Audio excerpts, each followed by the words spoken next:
오늘 저희들은 이사야서 말씀을 통하여 성자 하나님이신 예수님에 대한 이야기를 좀 같이 나누어야 될 듯 합니다. 우리 이사야서 9장, 10장 우리 보기 전에 요한복음 7장으로 잠깐 17장으로 잠깐 가보도록 합시다. 요한복음 17장입니다.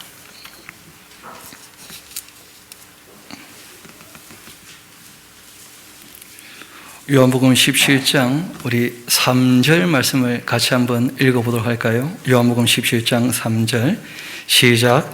영생은 곧 유일하신 참 하나님과 그가 보내신 자 예수 그리스도를 아는 것이니이다. 아멘.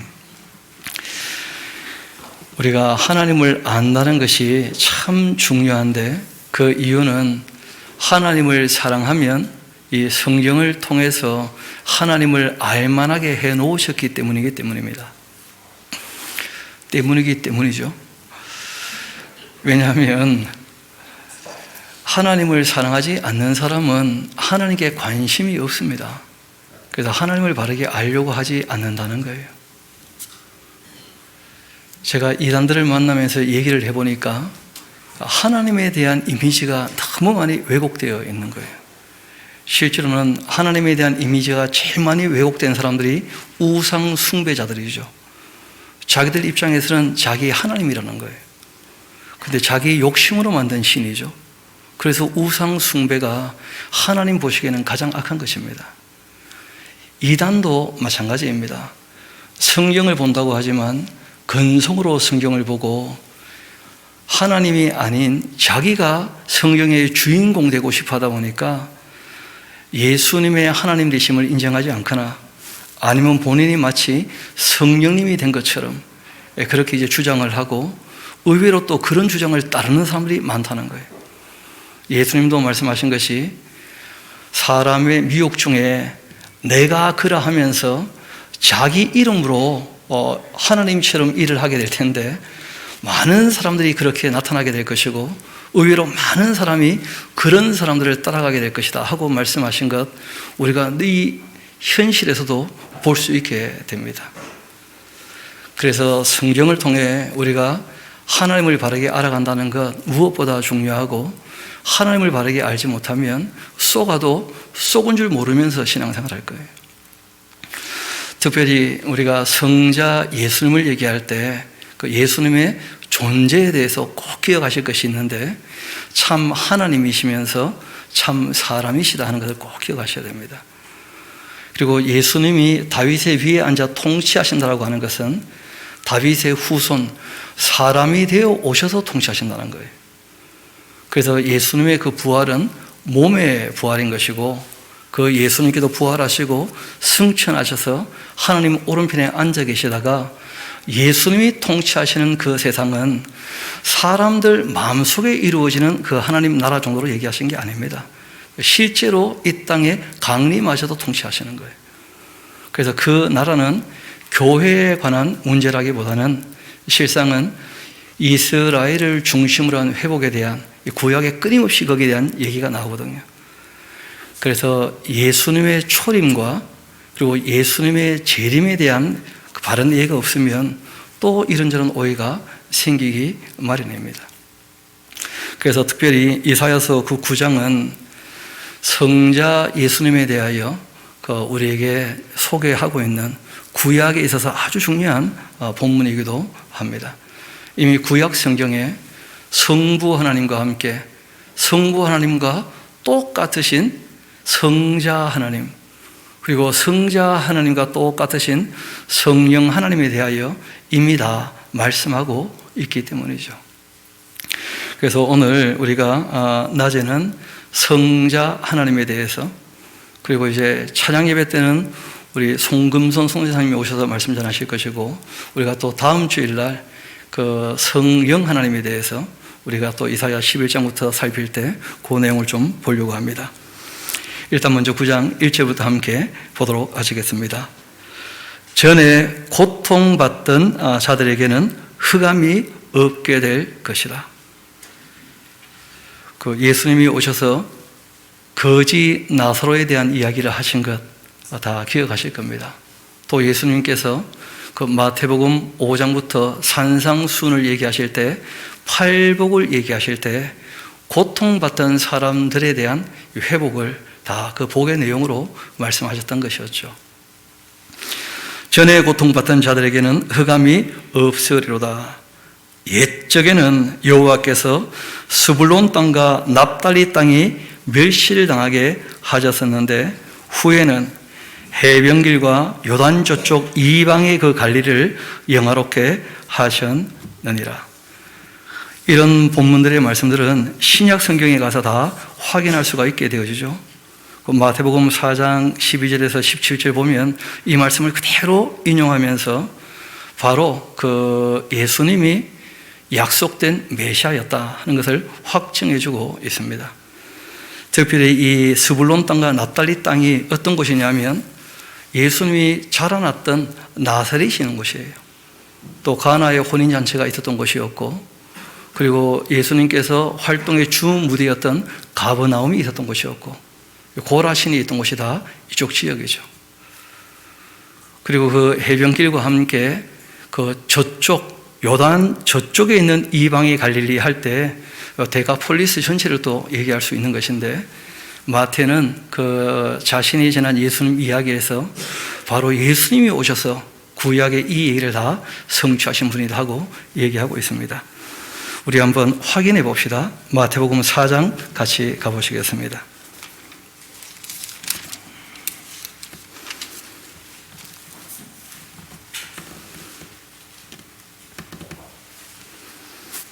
(12절부터) 제가 한번 읽어드리겠습니다. 예수께서 요한이 잡혔음을 들으시고 갈릴리로 물러가셨다가 나사렛 떠나 스불론과 납달리 지경 해변에 있는 가버나움에 가서 사시니, 이 가버나움이 예수님의 선교 기지였거든요.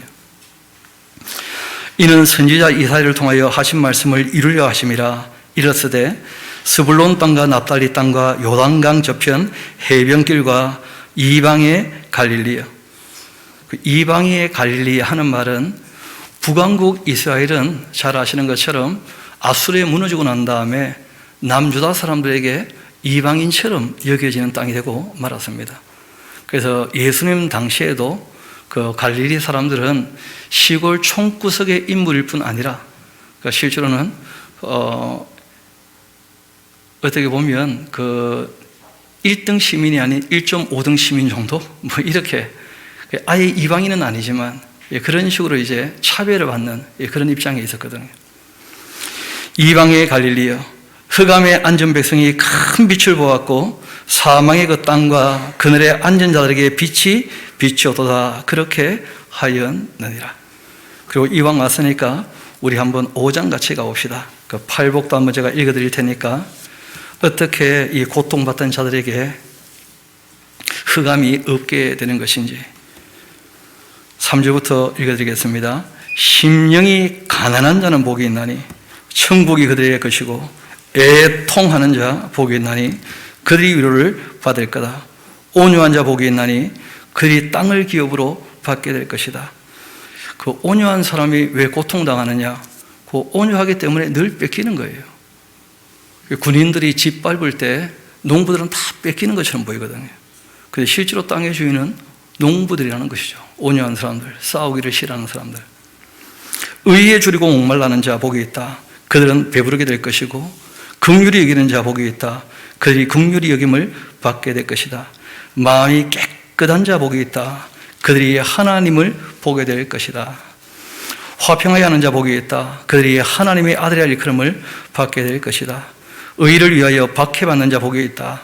천국이 바로 그들의 것이다. 나로 말미암아 너희를 욕하고 박해하고 거짓으로 너희를 거슬러 모든 악한 말을 할 때에는 너희에게 복이 있다. 그러니까 이 세상에서는 공의와 정의를 따르려고 할 때 마치 암흑 가운데 있는 것처럼 힘겹고 어려울 수밖에 없다는 거예요.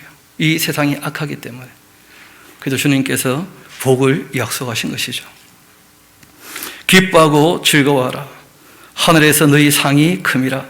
너희 전에 있던 선지자들도 이같이 그들이 박해를 했기 때문이다 하고 말씀하셨죠. 우리 다시 본문 말씀으로 돌아오도록 합시다. 2절에 있는 말씀입니다. 흥함에 행하던 백성이 큰 빛을 보고, 요한 사도께서 여기에 대해서 확실히 증언해줘, 그렇죠? 진리의 빛을 비추어 주셨다 하면서, 우리 한 군데만 같이 가봅시다. 이왕 이렇게 된 것 본문들을 조금 우리가 확인해 보며 가는 게 좋을 듯 합니다. 요한복음 9장 같이 한번 가봅시다. 요한복음 9장입니다.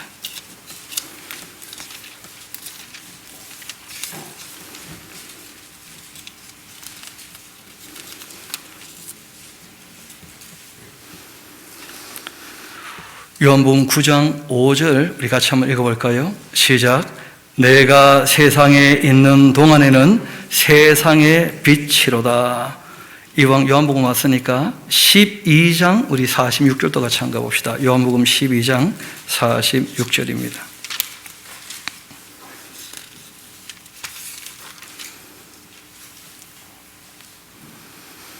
같이 한번 읽어봅시다. 시작. 나는 빛으로 세상에 왔나니 물은 나를 믿는 자로 어둠에 거하지 않게 하려 함이로다. 아멘. 예수님은 자신이 세상의 빛이라 말씀하셨습니다. 그런데 1장에서 예수님의 초림 때는 그 일이 이루어지지 않는다는 것을 명확히 하고 시작을 해요. 왜냐하면 예수님께서 진리의 빛을 비추어 주셨는데 자기 백성이 영접을 했답니까? 영접하지 않았답니까? 자기 백성이 영접하지 않았다는 거예요. 그래서 예수님 초림 때 예수님 나라가 이루어진 것처럼 지금 재림도 안 하셨는데 그렇게 주장하는 것은 무리한 주장입니다. 그래서 우리가 마음이 이루어지는 하나님 나라가 있지만 그러나 천연왕국도 있고 궁극적인 천국도 있는 것이기 때문에 그런 것들을 잘 분별해서 얘기를 해야지 뭉뚱그려 얘기하게 되어지면 여러 가지 오해를 불러일으키게 되는 것이죠. 우리 다시 본문의 말씀으로 돌아가도록 합시다. 3절입니다. 주께서 이 나라를 창성하게 하시며 그 즐거움을 더하게 하셨으므로 추수하는 그 즐거움과 탈취물을 나눌 때의 즐거움 같이 그들이 주 앞에서 즐거워하오니 이는 그들이 무겁게 맨 멍에와 그들의 어깨의 채찍과 그 압제자의 막대기를 주께서 꺾으시되 미디안의 날과 같이 그렇게 하셨음이니라. 그렇게 되어 있죠. 미디안의 날 하는 말은 사사 시대에 기드온 이야기 기억하시면 이 내용은 쉽게 이해가 됩니다. 여러분, 하나님께서 사사를 보내시지만 사람들이 전혀 깨닫지 못하죠. 그래서 이제 기드온 사사가 일어나게 될 때는 하나님께서 진짜 너희 힘이 아닌 나의 힘으로 너희를 건진다는 것을 내가 명확하게 보여주겠다 하시고 10만이 훨씬 넘는 미디안 그 연합군을 단 개처럼 움켜 물을 핥았던 300명 가지고 하나님께서 건지신 적이 있습니다. 내가 너희를 건진다는 거예요. 몇 번씩이나 그런 말씀을 하셨죠. 그러니까 이 죄에서 사망에서 우리를 건지시는 것은 하나님께서 하신 일이라는 거예요. 그런데 우리가 지금 본문을 보면서 조금 의아한 것이 있죠. 분명히 예언을 우리가 보고 있는 것처럼 보이는데 시제가 과거로 되어 있다는 거예요. 그래서 우리가 예언서를 볼 때 그 몇 가지 꼭 염두에 두셔야 될 것이 있다 하는 말씀드렸던 것 꼭 기억하셔야 되는데, 제일 먼저는 죄에 대한 책망과 그리고 이제 권면을 받아들일 때의 그 소망의 말씀과 위로의 말씀, 또 권면을 안 받아들일 때의 심판에 대한 경고를 하시고, 그리고 이제 하나님께서 예정하신 대로 이루시게 될 궁극적인 회복에 대한 말씀을 하고 계신다. 그게 이제 이 예언서들의 그 패턴이다 하는 말씀을 드린 적이 있습니다. 그리고 또 예언서를 볼 때 하나님께서 예정하신 일이기 때문에 강조하기 위하여 미래에 있는 일이지만 과거형으로 쓰는 경우가 종종 있다는 거예요. 특별히 이사야서에 그런 표현들이 많이 나타나게 되는데 내용은 확실히 미래에 대한 이야기예요. 그런데 시제는 대부분 과거로 쓰고 있다는 거예요. 그래서 그런 내용들을 우리가 미리 알지 못하고 읽으면 그 시제 때문에 너무 헷갈리게 되어져요. 그리고 또 한 가지는 예언자들이 예언할 때 예언자의 입장에서는 미래의 일이기 때문에 미지의 사건이라는 거예요. 바꾸고 말하면 모르고 적었다는 거예요.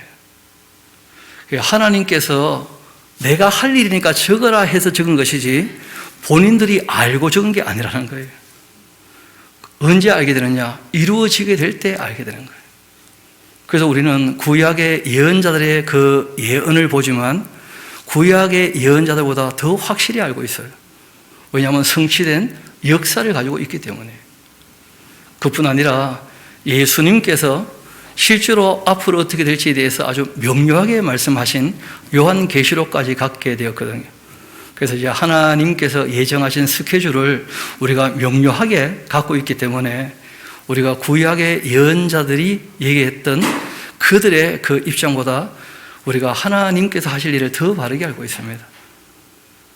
그래서 이 예언은 때가 되면 유스가 되기도 하고 이 유스는 시간이 되면 역사가 되는데 중요한 것은 예언이 아직도 유스가 되지 않았다면 여전히 뭐로 남아있는 것입니까?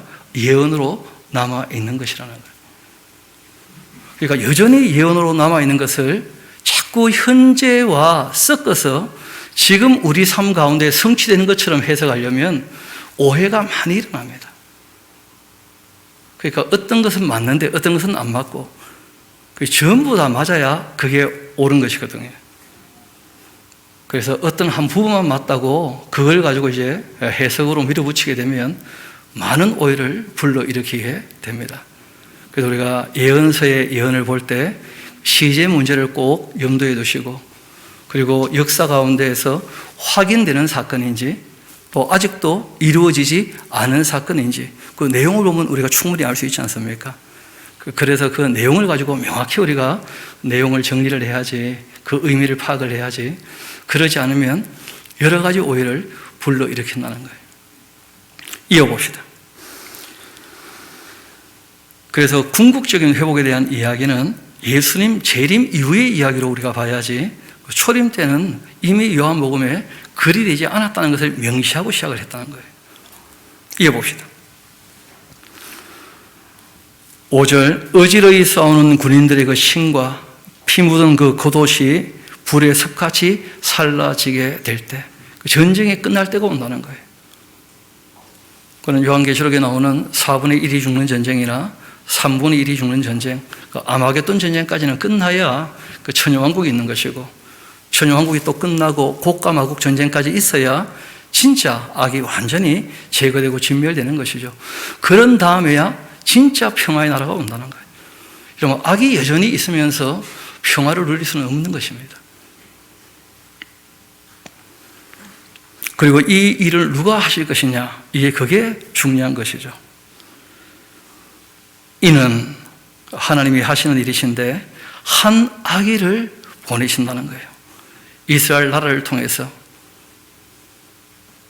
그분이 바로 예수님이시죠.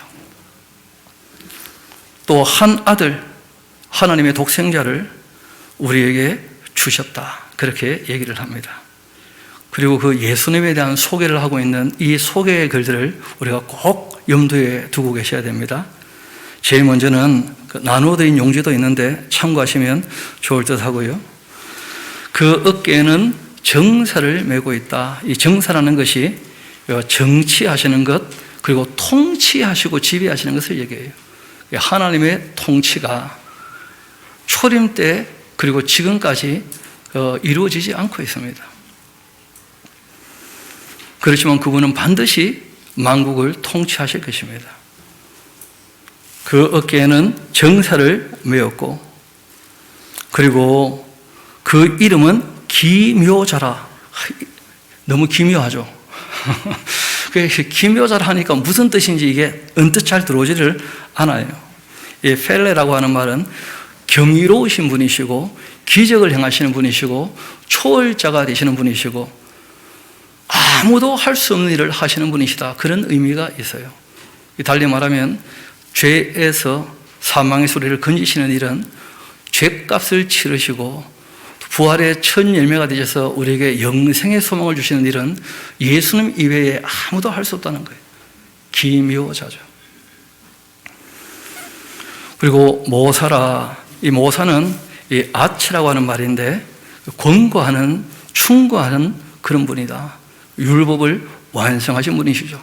하나님 사람으로 살기에 완전한 진리를 우리에게 알려주신 거예요.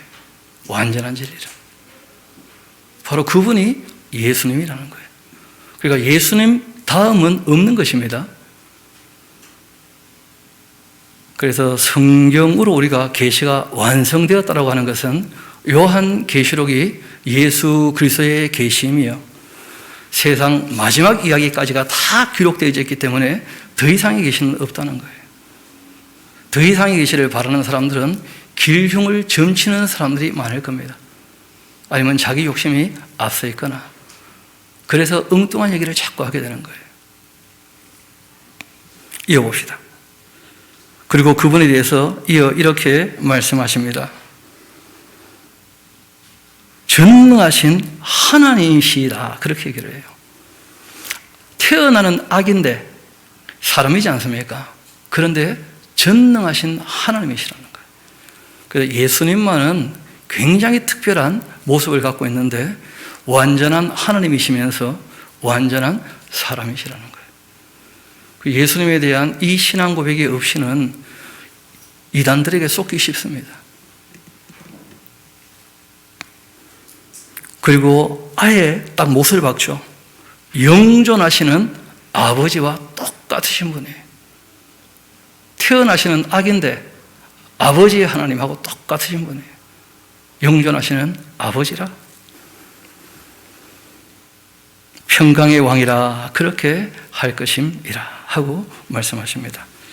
여러분, 나누어드렸던 용지 잠깐 좀 챙겨봅시다. 우리가 예수님이 그 사람이 되어 이 땅에 오셨다 하는 것은 끊임없이 본인을 이제 인자, 사람의 아들로 얘기하시니까 거기에 대해서는 뭐 크게 문제가 되지 않을 수 있는데, 또 영지주의는 거꾸로 이해를 했죠.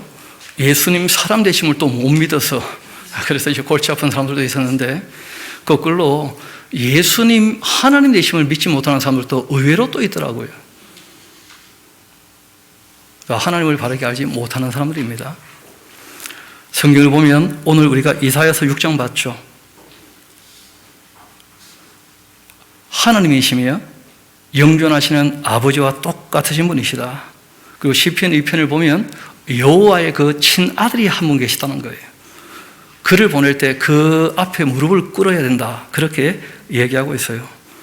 시편 110편, 이걸 복음서와 또 사도행전에서 다 인용을 했었는데 그 내용은 무엇이었냐면 다윗이 봤다는 거예요. 다윗의 주인 되시는 여호와 하나님이 계시고 그 오른편에 또 한 분의 주님이 계신 걸 봤다는 거예요. 그러니까 그 주님이 누구시냐? 바로 예수님이죠. 예수님, 메시아. 그래서 예수님께서 다윗의 후손이라고 하는데 다윗이 메시아를 자기의 주라고 했다면 어떻게 다윗의 자손이겠냐? 그 유대인들이 말을 못하는 거예요. 왜냐하면 유대인들은 예수님이 누군지를 몰랐어요. 이유는 아버지의 하나님을 몰랐기 때문이고 그 하신 말씀을 건성으로 들은 거예요. 건성으로. 유전과 전통을 따랐지 하나님 하신 말씀을 건성으로 들었던 겁니다. 그래서 예수님께서 성경 본문으로 얘기할 때 알아듣지를 못하는 거예요. 오히려. 왜냐하면 부분적으로 알고 그것 가지고 자기들의 어떤 틀을 만들어 버렸거든요. 그래서 우리가 성경은 전체를 반드시 봐야 된다는 말씀을 반복적으로 드리는 이유가 거기 있습니다. 또 예수님께서 끊임없이 얘기하신 것 중에 하나가 뭐였냐면 제일 많이 하신 말씀이죠. 하나님 이외에는 죄를 사하는 권세가 없다는 거예요. 그런데 예수님께서 여러 차례 너의 죄 사함을 받았느니라. 본인이 죄를 사하는 권세가 있는 하나님이신 것을 확증해 주신 거예요. 또 오늘 우리가 함께 교독했던 말씀 중에 선한 선생이여 하고 얘기할 때 선한 분은 하나님 한 분밖에 없는데 너가 왜 나를 선하다고 하냐 하고 부인을 안 하셨어요. 나 선한 선생 맞다는 거예요. 무슨 말이죠? 간접적이지만 본인이 하나님이심에 대해서 확증해 주신 거예요. 그리고 요한복음 10장 30절에 보면 그 본문을 일부러 제가 적어놨죠. 나와 아버지는 어떻다는 거예요? 하나라고 말씀하신 거예요. 아버지 하나님과 똑같으신 하나님이시라는 거예요. 독립된 인격인데 한 분 하나님이시라는 거예요. 그래서 하나님은 그렇게 계신다고 우리가 인정하고 고백할 수밖에 없습니다. 보여주신 대로 믿어야 돼요. 다르게 만들어서는 안 됩니다. 또 말씀하신 것이 있는데 도마가 예수님에 대하여 고백한 내용이 있죠. 나의 주님이시며 나의 하나님이십니다. 로마서 9장을 봐도 바울도 똑같은 얘기를 합니다. 조상들도 그들의 것이고 육신으로 하면 그리스도가 그들에게서 나셨는데 그리스도 그분은 만물 위에 계셔 세세에 찬양받으실 하나님이시다. 그렇게 고백하고 있어요. 또 골로새서 1장 15절부터 16절을 보게 되어지면 만물을 창조하신 누구시라는 거예요? 창조주가 되신다. 그리고 요한계시록 5장 5절이나 요한계시록 20장 16절을 보면 아주 특별한 표현이 있습니다. 유다 지파인데 다윗의 자손이 아니고 다윗의 뿔이라 이렇게 표현되어 있어요. 다윗의 근원이 되시는 분, 다윗의 후손인데 놀랍지 않습니까? 그분이 바로 예수 그리스도 그분이시라는 거예요.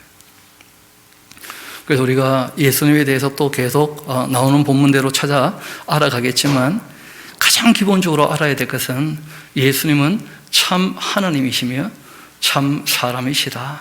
이걸 확실히 믿어야 돼요. 그래서 이게 안 믿어지면 일단 하나님에 대해서 잘못 알고 있는 이단이라는 거예요. 신론이 잘못된 것이죠. 우리가 믿는 하나님은 성부, 성자, 성령 세 위격을 갖고 계시는데 한 분 하나님으로 고백하는 거예요. 인격은 셋인데 존재는 하나다. 그러니까 우리 말로 형용할 수가 없는 거예요, 실제로는. 이 성경이 계시된 대로 우리가 고백할 수밖에 없는 부분이 있는데 예수님은 영어를 제가 잘 못합니다만은 you 맞습니까? being 여태까지 없던 완전 새로운 존재라는 거예요. 하나님이신데 사람이 되신 하나님. 완전히 새로운 존재라는 거예요. 왜냐하면 우리 때문에 사람이 되신 거예요. 우리 때문에. 그래서 우리가 그 은혜에 감사하는 거예요. 영원히 그냥 하나님이실 수 있는데 우리 인간의 죄를 속하기 위하여 사람 되어 이 땅에 오신 거예요. 사람이 하나님 말씀을 너무 알아듣지 못하니까 사람 되어 이 땅에 오신 거예요. 자기를 낮추셔서 심지어는 죽기까지 하셨던 것이죠. 그렇게 하나님 아버지의 공의를 만족시키시면서 우리를 건져주신 거예요. 그래서 우리가 예수님에 대해서 이미 구약에서 그 예수님은 완전한 하나님이시고 완전한 사람이심에 대하여 얘기하고 있는 이 본문을 꼭 기억하셔야 될 것입니다. 이어봅시다. 7절입니다. 그 정사와 평강이 더함이 무궁하며 또 다윗의 왕자와 그의 나라에 군림하여서 그 나라를 굳게 세울 것이고 그리고 지금 이후로 영원토록 정의와 공의로서 하나님 나라의 통치 원리죠. 하나님 보좌의 기초이기도 하고 그게 바로 정의와 공의예요. 참 정치인들을 보면서 여러 가지 실망하게 되는 것이 정의롭지 못하다는 거예요. 정직하지 않다는 거예요. 그리고 공의롭지 않다는 거예요. 모든 사람을 공평하게 여기지 않는다는 거예요. 자신들은 구름 위에 있는 존재처럼 생각을 하는 것이죠. 그러니까 말을 너무 함부로 하고 말의 실수가 많은 거죠. 어떻게 보면 정말 우리가 주의해 봐야 됩니다. 공의와 정의, 정의와 공의, 이것이 하나님 통치의 원리라는 거예요.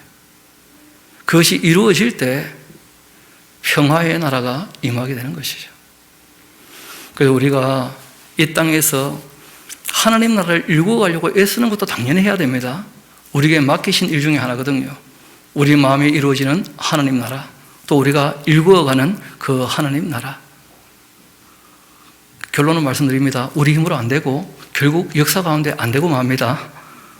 그럼에도 우리가 일구어가야 돼요. 왜냐하면 그것이 영원히 우리가 바라보는 가치이기 때문에 그래요. 우리가 어떻게 사느냐는 것이 우리의 가치에 대한 문제거든요.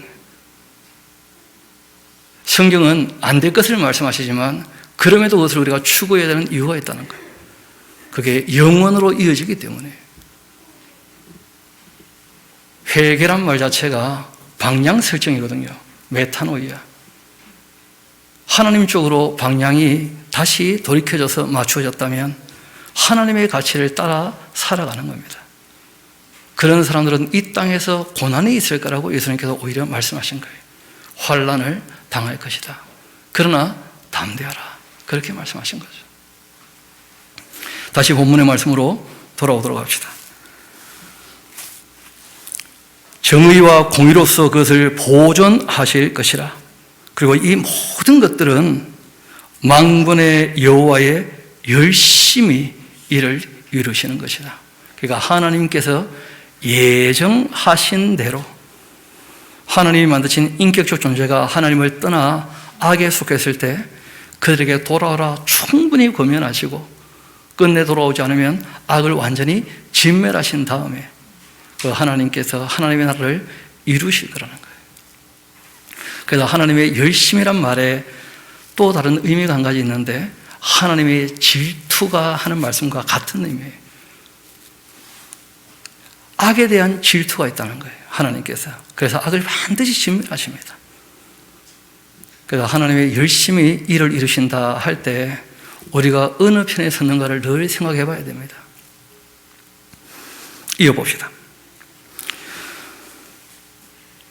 이런 하나님의 계획이 다 있고 하나님께서 다 이미 그 계획하신 대로 이루어 가시겠지만 그러나 이스라엘 백성들이 자기 역할을 감당하지 못하고 있어요. 안 하고 있고 약속을 어기고 있고 거기에 대한 하나님의 안타까움이 드러나 있는 본문이 뒤에 나오는 내용들입니다. 잘 아시는 것처럼 이 아수르를 통해서 북왕국, 남왕국 아주 혼이 날 것이고 북왕국은 무너지게 될 것입니다. 남왕국은 또 바벨론에 의해서 무너지게 될 것이고 그리고 이때는 예언이었지만 우리는 역사 가운데서 다 확인할 수 있죠. 그래서 말씀하신 대로 다 이루어지기 때문에 남아있는 말씀도 우리나라 다 이루어질 거라고 충분히 믿을 수가 있는 것이죠. 주께서 야곱에게 말씀을 보내시며 그것을 이스라엘에게 임하게 하셨은즉 그러니까 상에 대한 복에 대한 말씀과 함께 벌에 대한 저주나 징계에 대한 말씀이 있었지 않습니까? 그 말씀 그대로 이루어지는 거예요.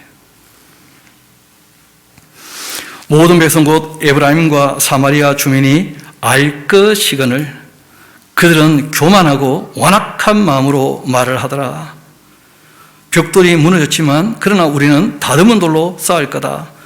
뽕나무들이 찢겼으나 우리는 백향목으로 그것을 대신하리라. 그렇게 하고 있다는 거예요. 하나님께서 징계하셔도 돌아올 마음이 없어요. 그러므로 여호와께서 르신의 대적들 이렇게 되어 있는데 르신만 얘기하면 안 되고 거기 좀 숨은 뜻이 있습니다. 베가라 좀 적어보세요. 베가. 여러분 기억나실지 모르겠는데 지난 시간 우리가 다루었던 본문에 이 아람 왕 르신 그리고 이스라엘 왕 베가가 있었지 않습니까? 이 베가가 르신의 어떻게 보면 그 종처럼 그 아람 나라의 그 북왕국이 그 속국처럼 그렇게 되어져 있는 입장입니다. 그래서 르신의 대적들 이렇게 얘기하니까 그 뒤 본문과 이어보면 좀 오해가 생기게 돼요. 왜냐하면 르신은 아람의 왕이거든요. 그래서 그 베가를 지시로는 얘기하는 것인데 르신의 대적들을 일으켜 그를 치게 할 텐데 그 원수들을 격동시킬 것이다. 앞에는 아람 사람이고 그리고 뒤에는 블레셋 사람들이라. 그들이 모두 입을 벌려 그 이스라엘, 부왕국 이스라엘 그 베가를 삼킬 것이다.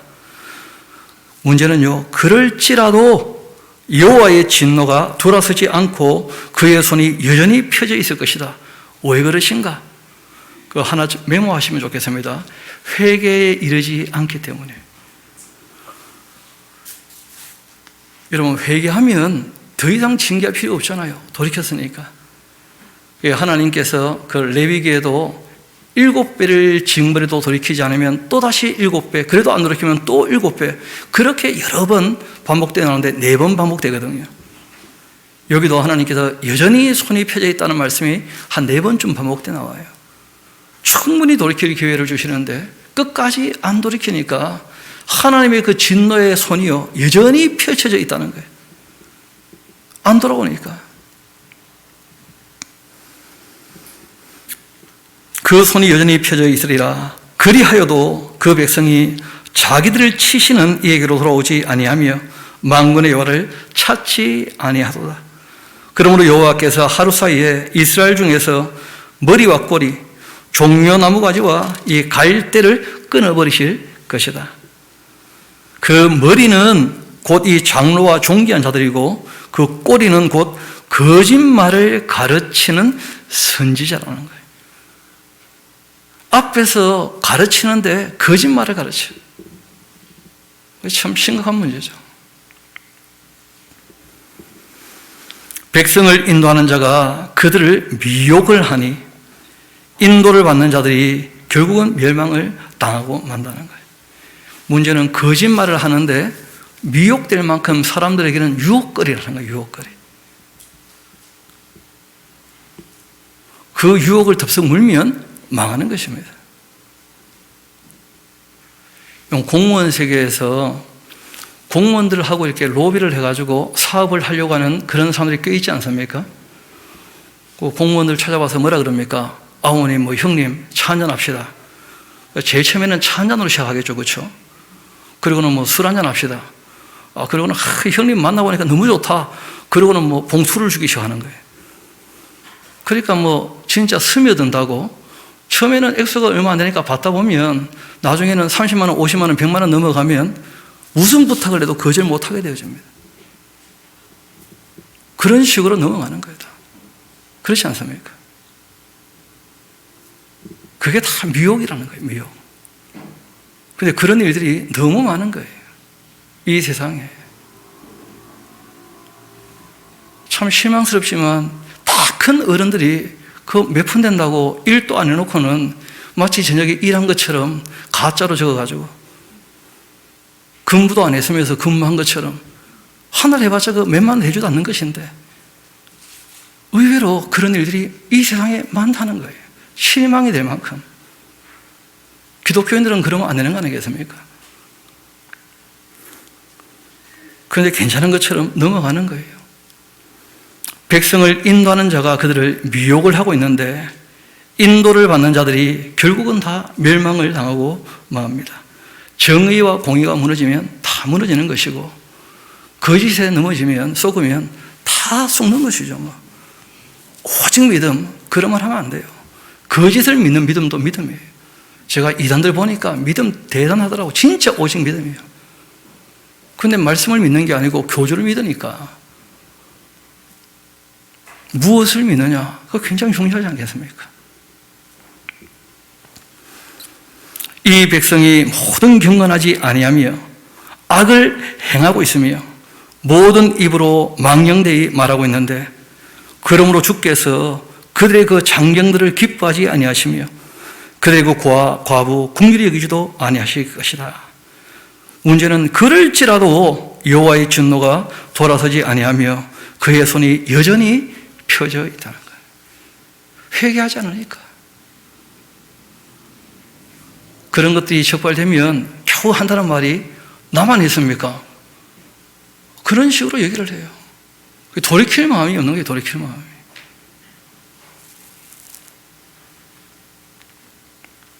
대저 악행은 불타오르는 것 같은데 곧 찔레와 가시를 삼키며 빽빽한 수풀을 살라 연기가 위로 올라가게 한과 같을 것이다. 만군의 여호와의 그 진노로 말미암아 이 땅이 불타게 될 것이다. 백성은 불의 석과 같이 될 것이라. 사람이 자기 형제를 아끼지 않고 오른쪽으로 옮길지라도 줄이게 될 것이고 왼쪽으로 먹을지라도 배부르지 못하게 될 것이고 각각 자기의 팔의 고기를 뜯어먹게 되는 그 비참한 일들이 일어나게 될 것이다.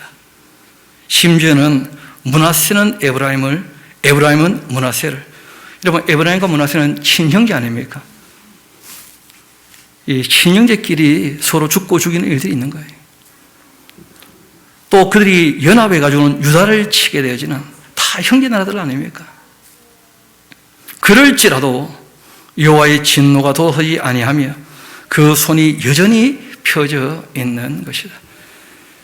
그래서 어떤 의미에서는 동족 상잔의 비극 같은 경우는 하나님의 심판의 요소가 있다는 거예요. 형제도 사랑하지 못하는데 어떻게 원수까지 사랑하겠습니까? 그러면 안 되는 거 아니겠어요?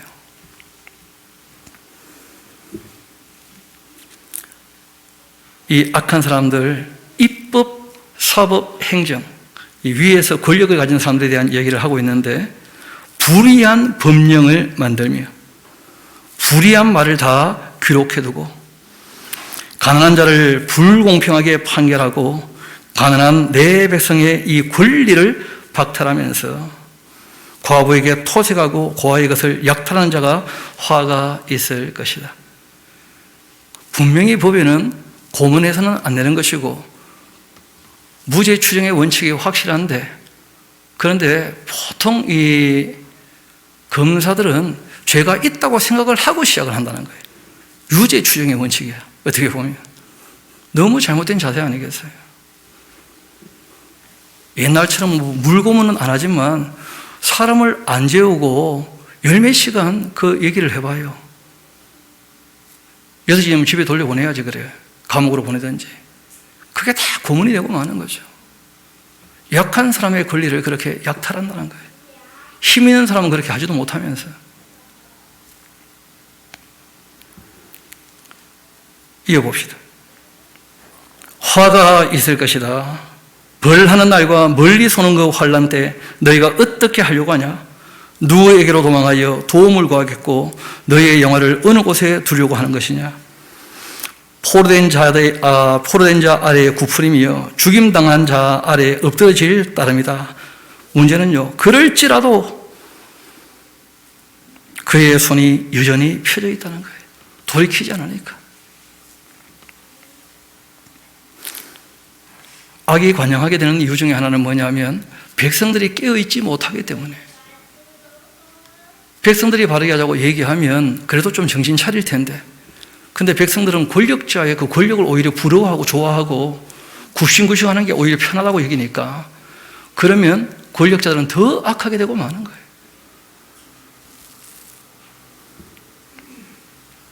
그리고 이어하신 말씀 중에 하나가 이 북왕국 이스라엘을 때렸던 몽둥이, 그 아수르는 하나님의 몽둥이 도구였거든요. 그런데 이게 또 악해. 말을 안 들어. 더 못되게 굴어. 교만하게. 그래서 결국 그 몽둥이도 부러뜨리고 그러는 거예요. 아수르 사람은 화이 들진저 그는 나의 진노의 막대기였고 내 손의 몽둥이 하나님의 분노였었는데, 이스라엘을 때리는, 내가 그를 보내어 경건하지 아니한 나라를 치게 하였고 또 내가 그에게 명령하여서 나를 노하게 한 백성을 쳐서 탈취하며 노략하게 하며 또 그들을 길거리에 진흙같이 짓밟게 하려 하거니와 그의 뜻은 이같지 않고 그의 마음의 생각도 이같지 아니하고 다만 그 마음은 허다한 나라를 파괴하며 멸절하려고 하는구나. 욕심을 가지고 끊임없이 자기 욕심을 채우려고 온 세상 나라를 짓밟는 거예요. 손에 힘 좀 있다고. 우리가 주변에 보면 그런 나라 여전히 있거든요. 조금 손에 힘이 있으면 주변 나라들 것을 다 빼앗아가려고 이런저런 작전을 세우는. 그가 이르기를 내 고관들은 다 왕들이 아니냐? 갈로는 갈그미스와 같이 아니하며 하맛은 아르밧 같이 아니하며 사마리아는 다메섹과 같이 아니하냐? 이 갈로, 갈그미스, 또 하맛과 아르밧, 그리고 사마리아, 다메섹, 이 전부 다 아수르에 의해서 무너지게 되었던 도시들 이름들이죠. 다 사마리아와 다메섹은 잘 아시죠? 사마리아는 북왕국 이스라엘의 수도고 다메섹은 아람의 수도니까요. 갈로와 갈그미스는 그 유브라데강 근처에 있는 그런 큰 도시들입니다. 하맛과 그 아르밧은 갈로와 갈그미스 그리고 사마리아 다메섹 그 중간쯤 있는 그런 도시들이죠. 내 손이 이미 우상을 섬기는 나라들에 미쳤나니 그들이 조악한 신상들 예루살렘과 사마리아 신들보다 뛰어났느니라. 내가 사마리아와 그 우상들에게 행한 같이 예루살렘과 그 우상들에게 행하지 못하겠느냐. 이렇게 아주 교만방자하게 떠든다는 거예요. 아수르가. 그렇게 하는구나. 그러므로 주께서 주의 일을 시온산과 예루살렘에 다 행하신 후에, 그러니까 북왕국이 무너지고 남왕국을 이 아수르를 가지고 이제 혼내고 난 다음에는 아수르도 끊어버리실 겁니다. 아수르 왕의 완악한 마음의 그 열매와 높은 눈의 자랑을 벌할 것이다. 그의 말에 나는 내 손의 힘과 내 지혜로 일을 행하였나니 나는 총명한 자라. 열국의 그 경계선을 걷어치웠고 그들의 그 재물을 약탈하였으며 또 용감한 자처럼 위에 거주하는 자들을 낮추었고 내 손으로 열국의 재물을 얻은 것, 세계의 보금자리를 얻음과 같은 것이고 온 세계를 얻은 것, 내버린 알을 준 것 같았으나 날개를 치거나 입을 벌리거나 지저귀는 것이 하나도 없었다면서, 가장 큰 나라고 힘센 나라였으니까 그 당시에 감히 자기들이 하는 일에 누구 하나 입번긋 하지 못했다는 거예요. 지금도 미국이 뭐라 그러면 입번긋 하나가 잘 없죠, 그렇죠? 중국 근처에 있으면 또 중국하고도 그렇지 않습니까? 인도쯤 돼야 또 까불지, 서로 싸우고. 그러니까 세상 나라를 보면 다 거기서 거기라는 거예요. 그때도 지금도 다 마찬가지예요. 이어봅시다. 결국 하나님께서 말씀하십니다. 도끼가 어찌 찍는 자에게 스스로 자랑하겠냐? 톱이 어찌 켜는 자에게 스스로 큰 체하겠냐? 이는 막대기가 자기를 드는 자를 움직이려 하며 몽둥이가 나무 아닌 사람을 들리함과 같은 것 아니냐? 감히 교만방자에게 하나님 자리에 이 아수르가 앉아있다는 거예요. 그러므로 주 만군의 여호와께서 살진 자를 파리하게 하시고 그 영화 아래에 불이 붙는 것 같이 맹렬히 타게 하실 것이라. 이스라엘의 그 빛은 불이 될 것이고 그의 거룩하신 이는 불꽃이 되실 것이다. 하루 사이에 그 가시와 칠레가 소멸될 것이고 그 숲과 기름진 밭의 영광이 전부 소멸되리니 병자가 점점 쇠약하여 감 같을 것이다. 그 숲에 남은 그 나무의 수가 희소해서 아이라도 능히 셀 수 있게 될 것이다. 얼마나 초토화되느냐. 애들 보면 이러잖아요. 하나, 둘, 셋, 넷, 다섯, 여섯, 일곱, 여덟, 아홉, 열. 11. 그 이상 안 되는 것이 얼마나 초토화되는지 애들이 헤아리는 숫자밖에 남지 않을 것이다. 아주 강조하신 것이죠. 그렇게 아수르가 무너질 거라는 거예요. 그렇지만 그날 이스라엘의 남은 자, 야곱 족속의 피난한 자들, 다시는 자기를 친 자를 의지하지 않고 이스라엘의 거룩하신 이 여호와를 진실하게 의지할 때가 온다. 그러니까 북왕국 이스라엘의 회복에 대한 예언이 성경에 몇 군데 있는데 북왕국 이스라엘 10지파가 회복된 것은 역사 가운데 아직 없습니다. 그렇지 않습니까? 이런 것은 다 남아있는 예언이고, 그래서 북왕국, 남왕국 12지파가 한 나라로 세워지게 되고 그 위에 예수님께서 다윗의 위한 자 통치하시면서 온 세상이 회복되는 그런 일들은 교회가 완성된 다음에 이 땅에 이루어지게 되는 천영왕국 이외에는 설명할 길이 없다는 거예요. 예언을 봐도 그러하고 우리가 역사를 봐도 그러하고 우리가 현실을 봐도 마찬가지죠. 이어봅시다. 그렇게 이스라엘의 거룩하신 이 여호와를 진실하게 의지하리니 남은 자 곧 야곱의 남은 자가 능하신 하나님께로 돌아오게 될 때가 반드시 있다. 이스라엘이여, 너의 백성이 바다에 모래가 들지라도 남은 자만 돌아올 거다. 무조건 건지고 그렇지 않습니다. 이 요한계시록을 봐도 4분의 1이 죽는 전쟁, 3분의 1이 죽는 전쟁, 그리고 아마겟돈 전쟁이 다 있고 난 다음에 하나님이 진노의 입에 퍼부어져서 악이 다 진멸되고 악한 사람들은 그리고 천년왕국이 시작되는 것이거든요. 남은 자만 돌아올 것이다. 넘치는 공의로 파멸이 작정되어 있는 것이다. 하나님의 공의로 악한 것은 다 파멸되고 만다는 거예요. 불의한 것들은. 이미 작정된 파멸을 주 만군의 여호와께서 실제로는 이스라엘뿐 아니고요, 온 세상 중에 끝까지 그렇게 행하실 것이다. 그래서 예언의 말씀들은 회복에 대한 얘기를 할 때 바벨론에서 돌아오는 것과 또 마지막 때 이스라엘의 회복에 대한 이야기, 그리고 이제 그 전에 또 예수님의 그 초림, 성령 강림, 그리고 예수님의 재림 이후에 이제 성취가 되는 거예요. 그 회복에 대한 여러 시대가 있지만 궁극적인 이스라엘의 회복의 시대는 예수님 재림 이후라는 거예요. 그런 것들을 우리가 또 정리 안 해두면 자꾸 지금 또 예수님께서 통치하시는 하나님 나라가 될 줄로 알고 또 뛰어다니거든요. 그게 엉뚱한 짓들을 하는 거예요.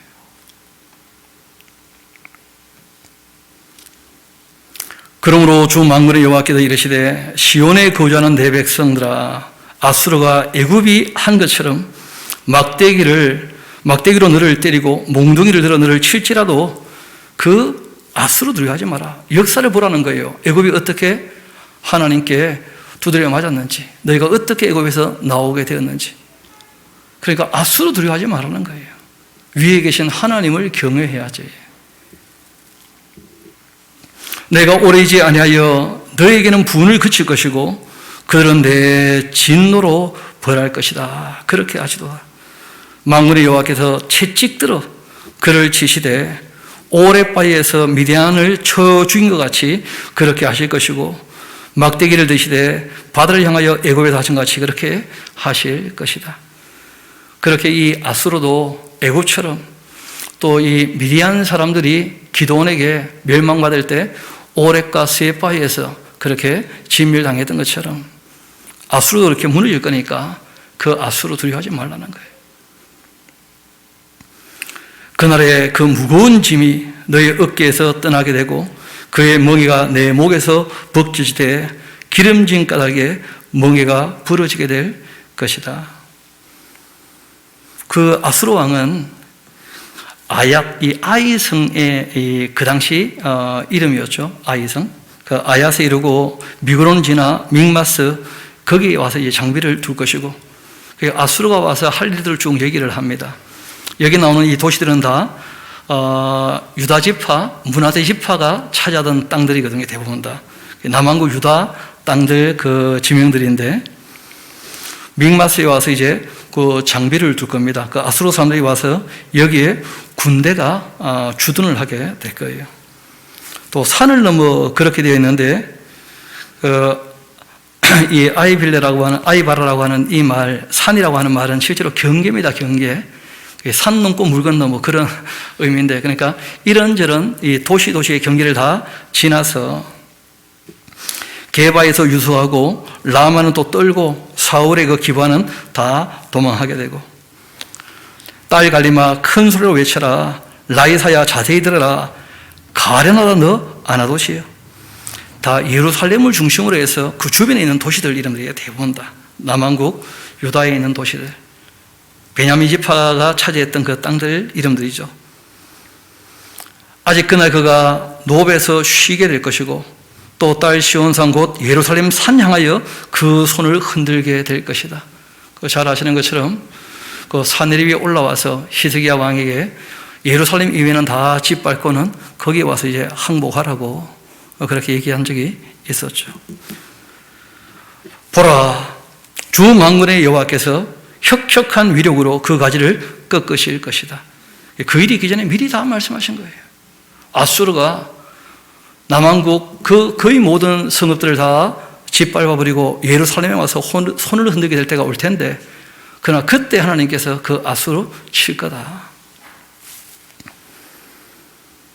그 가지를 꺾으시리니 그 장대한 자가 찍히게 될 거고 그 높은 자가 낮아지게 될 것이다. 하룻밤에 18만 5천 죽으면서 그 길로 아수르는 점점 약해지고 말았거든. 그 일이 있기 전에 미리 다 말씀하셨다는 거예요. 쇠로 그 빽빽한 숲을 베실 것이다.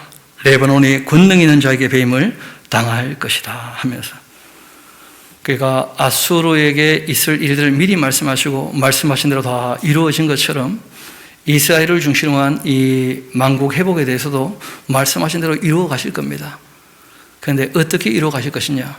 이미 하나님이 계획하신 바가 있으시고, 그리고 사람이 자기 힘으로 안 되기 때문에 하나님께서 독생자를 보내셨고, 초림 때 그분을 영접하지 않았기 때문에 그 나라 백성들이, 그래서 이방인을 먼저 부르실 것이고, 이방인의 충만한 수가 차고 난 다음에 다시 또 이스라엘을 부르실 때가 오게 될 것이다. 성경 그렇게 우리에게 다 얘기하고 있죠.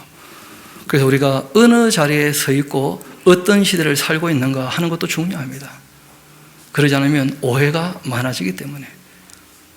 그래서 모두에 말씀드린 것처럼 우리 하나님 어떤 분인지를 바르게 알아가는 것, 그리고 그 하나님께서 무엇을 하시는지와 함께 무엇을 하실지에 대해서 바르게 알아가는 것, 그러므로 지금 우리가 그분의 뜻을 따라 어떻게 살아야 할지에 대해서 우리가 늘 마음을 살피며 정말 정결하게 거룩하게 흠이나 티나 주름 잡힌 것이 없이 주님의 뜻을 따라 사는 것, 이런 것이 이 시대를 사는 저와 여러분에게 중요한 일인 줄 믿습니다. 우리 하나님께서 공의와 정의를 너무 사랑하시고 그것으로 통치하시는 것처럼 우리도 다른 사람을 나와 똑같이 한 걸음 더 나아가 나보다 더 낫게 여기면서 우리 스스로가 우리 이웃과 함께 사랑을 나눌 때 공의와 정의가 시행되는 그런 일들이 늘 있게 되기를 소망합니다. 우리 함께 기도하도록 하시겠습니다. 아버지 하나님, 하나님 하실 일들을 우리에게 미리 보이시며 그 과정 가운데 이 땅에서 우리가 어떻게 살아야 될지에 대해서 다시 한번 일깨워 주심에 대하여 감사드립니다. 한 번 죽는 게 정한 이치로 그렇게 정해주고 말았고, 또한 이 세상은 점점 악이 관영하여 결국 내가 마지막에 믿는 자를 보겠느냐 할 때가 오게 되겠지만, 그러나 저희들은 이 세상 따라가지 아니하고 아무리 세상이 악해진다 할지라도 그러나 의인은 믿음으로 살리라 말씀하신 것처럼 주님께서 하신 말씀을 믿고 그 말씀을 따르고 살아가고자 합니다. 저희들을 악에서 건져주시며 시험 들지 않게 지켜주옵시고 주님께서 도와주셔서 주의 말씀을 따라 사는데 부족함이 없게 인도하여 주옵소서. 모든 것을 주님께 의탁합니다. 감사드리며 우리의 구주가 되시는 예수님 이름으로 기도합니다.